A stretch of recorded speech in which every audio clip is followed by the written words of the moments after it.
es, ojo, Argentina no tiene los dólares. Ojo, lo que hicieron con el pase de la deuda del Banco Central al Tesoro genera más vulnerabilidad en los bancos. Está encendiendo todas las luces de alerta sobre las finanzas en Argentina. Sobre eso le está yendo mal. Y muy mal. Por eso aparece el riesgo del default. Que no tenés los dólares para pagar. No tenés los dólares para pagar la deuda. De acá a fin de año, en el comienzo del año próximo y fundamentalmente durante todo el 2025, y ni la capacidad de la refinanciación, cuando él dijo del rollover es la refinanciación de la deuda, cuando tenés vencimientos casi de 24.000 a 26.000 millones de dólares, sin incluir el Fondo Monetario Internacional. Poner en la mesa, porque es un dilema terrible. No, es que ¿devaluás o defaulteás? Avanzan hacia un abismo que solo el Fondo Monetario, con un que genera, obviamente, en la base de la estructura de Milei, un desastre. Ahora, bueno, el fondo te está diciendo devaluación y liberación del cepo. Pero entonces ahí, ¿qué es lo que va a presionar más? Los acreedores diciendo, mirá, vos me tenés que pagar. ¿Y cómo conseguís los dólares? Y bueno, andá al fondo. Sí, voy al fondo. ¿Y el fondo qué te pide? Y bueno, tenés que devaluar. Pero si yo devalúo, ¿qué pasa con los precios? El problema tuyo. Hablás algunas cuestiones vinculadas con el dólar y lo del tema de la devaluación. Pero yo quiero incorporar que además del riesgo de la devaluación, lo que está cada vez más presente en el mercado, hablando, debatiendo, pensando, no es solamente el riesgo de la devaluación, sino que es el riesgo del default. El default es la cesación de pagos, la cesación de pago de la deuda. No hablando de la deuda en pesos, sino ya de la deuda en dólares. Por eso ha salido Caputo, ha salido Milei, respecto a decir que los dólares los tiene. Vamos a escuchar ahora, y va a ser el disparador para tratar de analizar y profundizar qué es lo que está pasando en el mercado y por qué reacciona así Milei, lo que le dijo Milei a Fantino. El lunes, cuando abren los mercados, el mensaje que vos estás dando internacionalmente es que tenés ya para pagar. sí, claro. Ese es el mensaje. Vos estás diciendo, Claro. voy a pagar. Pero aparte, la de los intereses ya la deposité. Ya deposité la de los intereses. Y para el capital, si no lo puedo rolear, suponete que nos va tan mal que no lo puedo rolear. Tengo abrochado los ripos. O sea que le estás diciendo al sistema, yo voy a pagar, voy a cumplir lo que tengo, la Argentina les va a cumplir y va a pagar. Exacto. Bueno, es un mensajón esto, es un mensaje importante para afuera. Como lo mencionaron, creo que ayer y anteayer, digamos, no está eso. No sucedió. Por eso, no está y tampoco tiene los repos. Que dice que tiene, ¿te acordás que incluso en Pero campaña llegaron a decirlo taxativamente Sí. que lo habían transferido. que lo el habían dinero. transferido? Era mentira. Que no lo tienen, no está. Entonces, yo creo que esto es para tratar de entender qué es lo que está pasando en el mercado, fundamentalmente vinculado con el tema de la deuda. Se sabe que faltan los dólares, que el campo liquida lo justo, que el campo, en comparación con la sequía del año pasado, está liquidando más, pero que no es que hay un aluvión de esos dólares, no hay tampoco un ingreso de dólares importante para las reservas, y la pregunta es decir, bueno, pero el riesgo país sigue en niveles de 1.500 a 1.600 puntos, si tenés superávit fiscal y financiero como sostiene la ultraortodoxia y que lo refleja Milei, teóricamente tiene que bajar el riesgo país. Claro. Porque si tenés solvencia fiscal, significa que vas a tener solvencia para... ¿Y por qué no baja? No baja precisamente porque está ese riesgo de que no tenés los dólares para pagar. No tenés los dólares para pagar la deuda. De acá a fin de año, en el comienzo del año próximo y fundamentalmente durante todo el 2025, y ni la capacidad de la refinanciación, cuando él dijo del rollover es la refinanciación de la deuda, cuando tenés vencimientos casi de 24.000 a 26.000 millones de dólares, sin incluir el Fondo Monetario Internacional. Te agrego un dato, Alfredo. Ayer hablamos a la tarde en el Destape con Orlando Ferreres, de nuevo, insospechado de ser un economista del peronismo, de la izquierda. Muy por el contrario, decía, el gobierno se va a ver obligado a reperfilar la deuda porque no tiene los dólares para afrontar los pagos de los bonos.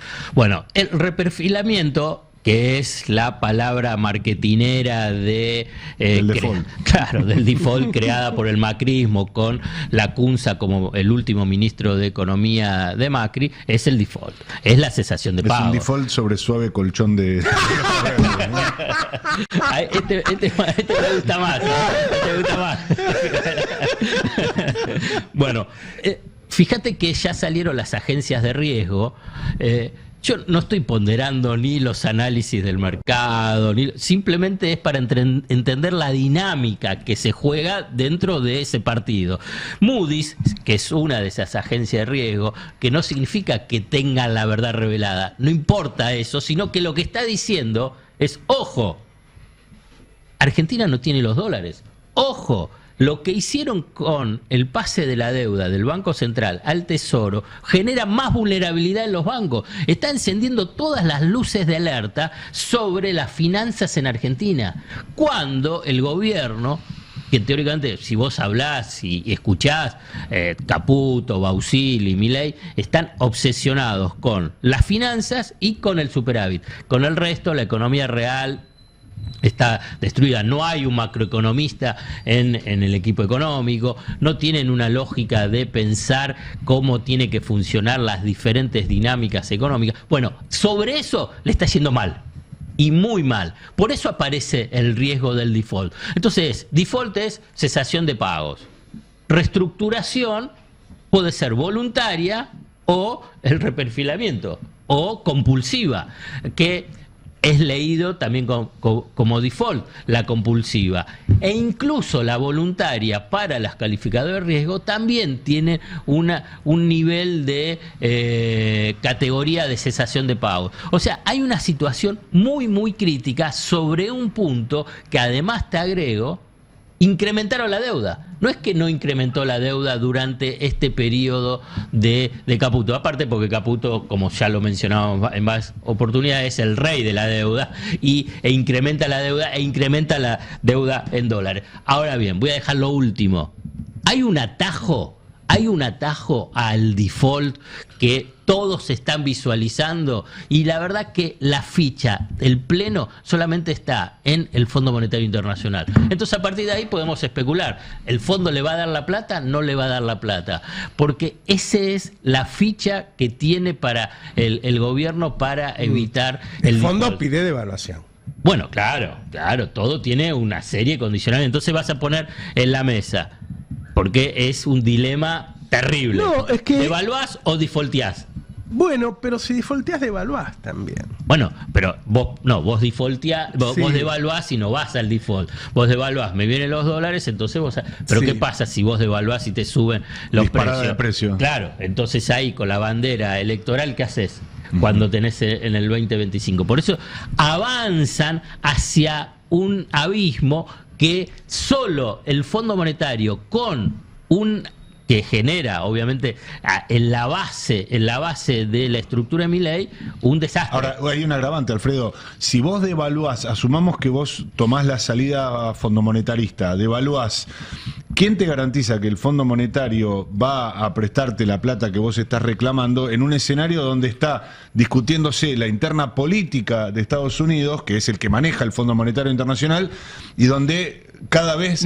Esto sería luego del triunfo Claro.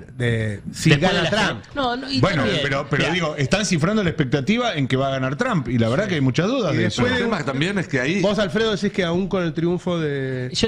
porque ahí voy a un punto que es estructural del fondo. Como bien decís, es Estados Unidos. Pero el fondo históricamente ha sido auditor de las economías altamente endeudadas para defender a quiénes, a los acreedores.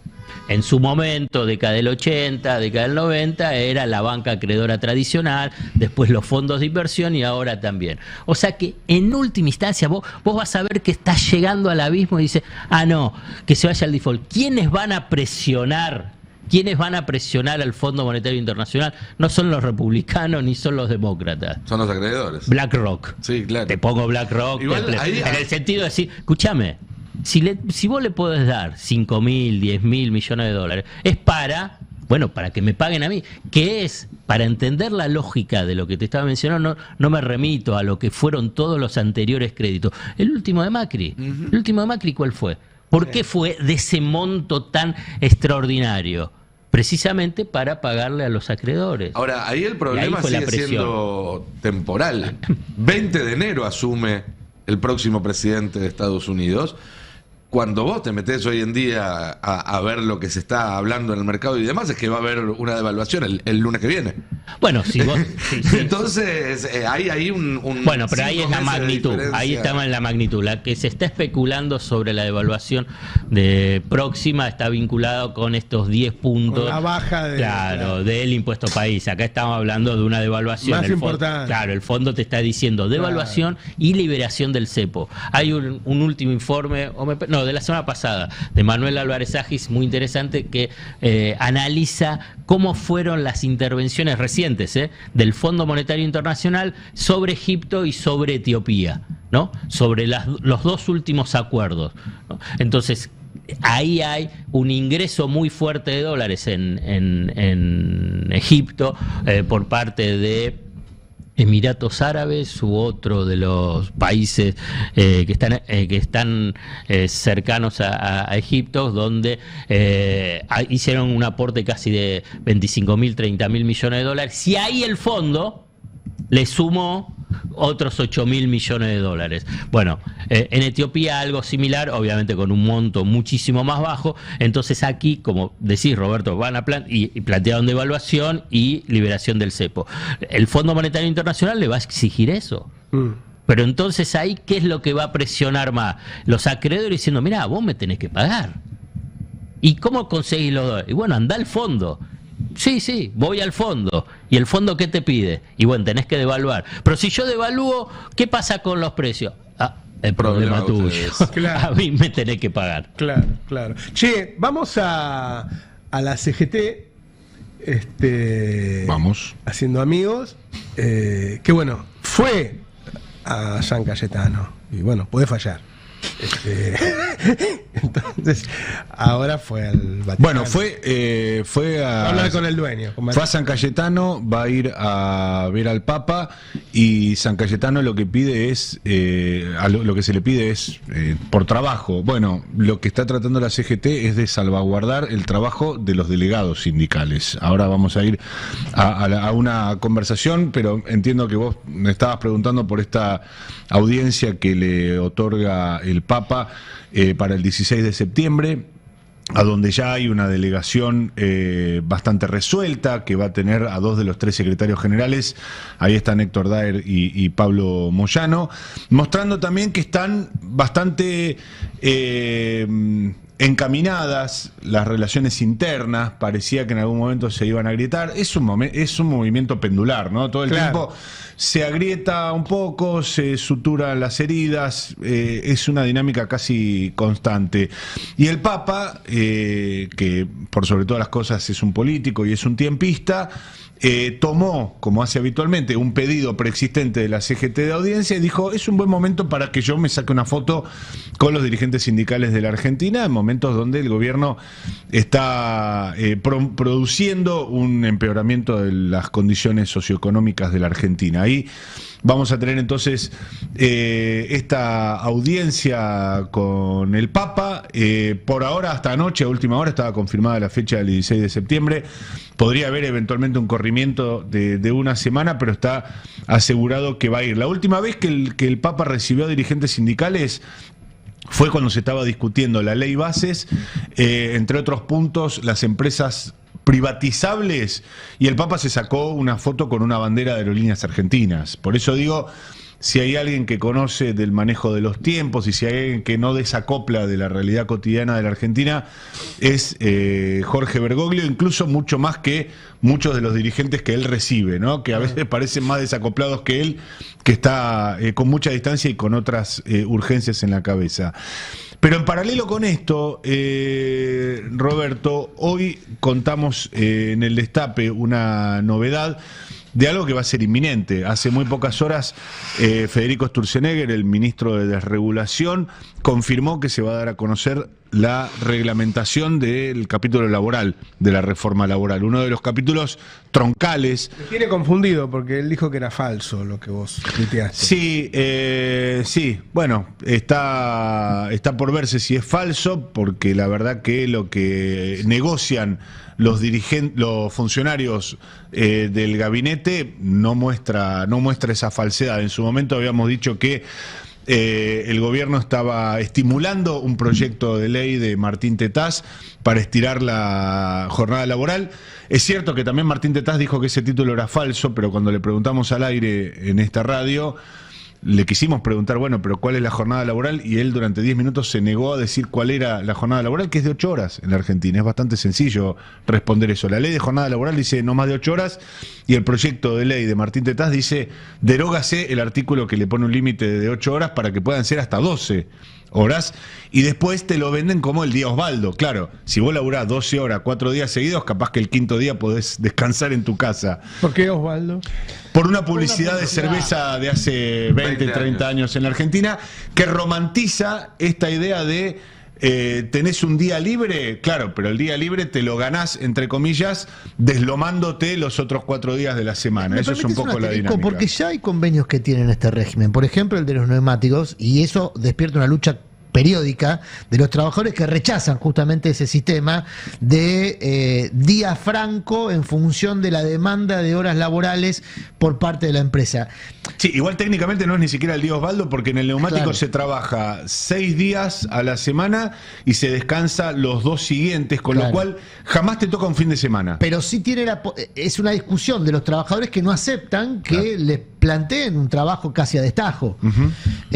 Digo esto porque en general si lo escuchás a Sturzenegger o lo escuchás a Tetaz, dicen no, pero esto libremente lo van a decidir empleadores y trabajadores. No hay simetría en las relaciones de poder entre el trabajador y el empleador. Lo noté. Sí, bueno, si te parece, veamos el tape donde Federico Sturzenegger hace alusión, vamos a aclararlo antes, a uno de los tópicos de la reglamentación de la reforma laboral, que es el fondo de cese, esta idea de reemplazar la indemnización que rige en la Argentina por un sistema más asimilable al de la Unión Obrera de la Construcción, que es una suerte de capitalización endógena con un aporte que hace cada empleador y que al término de las obras se... yo lo veo como un negocio. Si me quieren para que yo sea el que acepta los depósitos, me parece bien. Pero si soy el que tiene que poner todos los meses, por si algún día uno quiere, yo preferiría que no. Sí, si te parece, veamos... Porque es de la idea de que vos en algún momento vas a echar. ¿No? Vas a sacar una parte descartable porque hay una crisis. Y hay un concepto filosófico ahí de que la empresa no tiene que echar a la gente ante el menor apremio. ¿No? Sí, si te parece, veamos el tape 1, que es donde introduce Sturzenegger ayer en una entrevista esta idea de, bueno, es para bien de todos, ¿no? Acá nadie va a perder nada porque es libre elección.